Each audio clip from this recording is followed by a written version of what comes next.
शाजापुर कृषि उपज मंडी में गेहूं खरीदी में हो रही देरी को लेकर किसानों का आक्रोश खुलकर सामने आया है। कांग्रेस पदाधिकारी व कार्यकर्ताओं ने जोरदार प्रदर्शन कर जमकर नारेबाजी की। जिला कांग्रेस अध्यक्ष नेश्वर प्रताप सिंह के नेतृत्व में प्रदर्शनकारियों का आरोप था कि गेहूं का समर्थन मूल्य 2700 रुपए घोषित किया गया था, लेकिन किसानों को वास्तविक भुगतान नहीं मिल रहा है।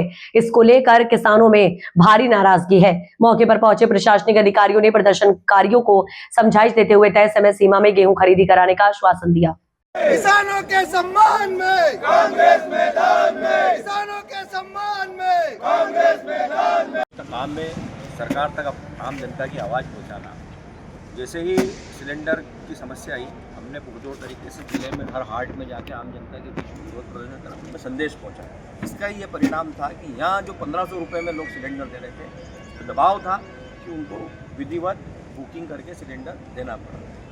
हम कहीं ना कहीं ये चाह रहे थे कि सरकार अपनी जो खरीदी है वो समय पे चालू करे, लेकिन लगातार सरकार और उनके अधिकारी इस बात से टाल मटोल कर रहे हैं। मैं आपको बता देना चाहता हूँ कि सरकार का जो लक्ष्य है अंदरूनी, जो कुछ जानकारी लगी है कि जो लक्ष्य है सरकार का 78 लाख मीट्रिक टन का गेहूँ केंद्र सरकार का आवंटन हुआ है इनको खरीदने का, और लगभग 350 लाख मीट्रिक टन से ऊपर मध्य प्रदेश में उत्पादन का अनुमान है।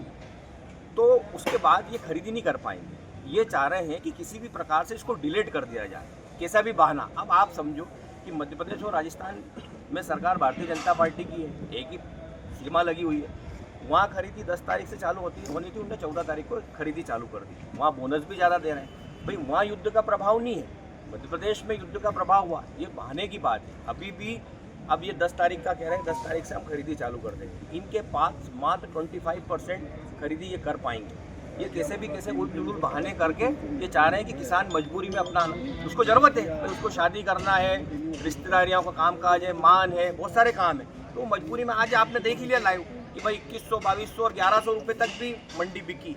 तो ये कहीं ना कहीं मजबूरी का फ़ायदा उठाया जा रहा है। और सरकार इस मामले में जो अपने आप को कह रही थी कि हम 2022 में आय दुगनी कर देंगे, वो किसानों के साथ खड़ी हुई नहीं दिख रही है। भाई हम व्यापारियों का भी विरोध नहीं करते, भाई व्यापारियों का भी, इसलिए ये भी सब लोकल के लोग हैं, लेकिन इनका क्या समस्या है कि इनको पड़ता नहीं बैठ रहा।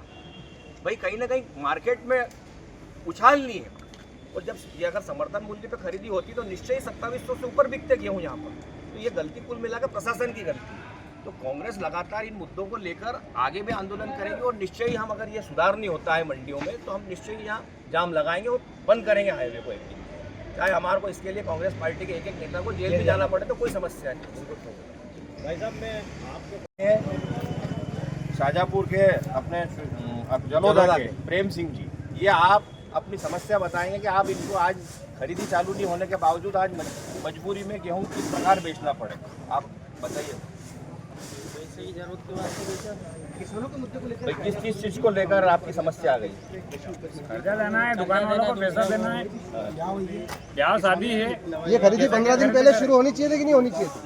खरीदी 15 तारीख से 10 तारीख कर दी, होनी चाहिए, महीने पीछे लेट कर दी। अरे ये खरीदी 15 दिन पहले होनी थी कि नहीं होनी थी? पूरे बारदान का बहाना बता रहा है सरकार। राजस्थान में पहले बारदान कहाँ से आ गए? वहाँ भी सरकार में 1 महीना हो गया खरीदी करके, सारे किसानों का फायदा हो रहा है। ये मोहन सरकार जो मतलब बारदाने के बाद इनको मालूम, जब किसान बोनी के लिए 20 दिन पहले तैयारी करता है, तो इस प्रकार से इनको कि मार्च में अब गेहूँ आ जाता है किसानों का, तो अपन बारदाने की तैयारी करें। युद्ध तब हुआ शुरू, 2 महीने पहले इनको व्यवस्था करें थे। आज किसान टूट चुका है पूरी तरह से, हर जगह घाटा किसान खा रहा है। अभी ओलावृष्टि हुई, उसमें कोई मुआवजा नहीं मिला, और 60% हमारा किसान बैंक का ऋणी हो गया, 12.5% ब्याज लग रहा है उसको। और ऐसी स्थिति में गेहूं की खरीदी अभी भी नहीं हुई है। आगे चल के अगर किसानों की यही हालत रही, तो फिर किसानों के साथ कब तक ये मोहन सरकार अन्याय करेगी? इस अन्याय के खिलाफ किसान कांग्रेस आज भी मैदान में, और 8 दिन के अंदर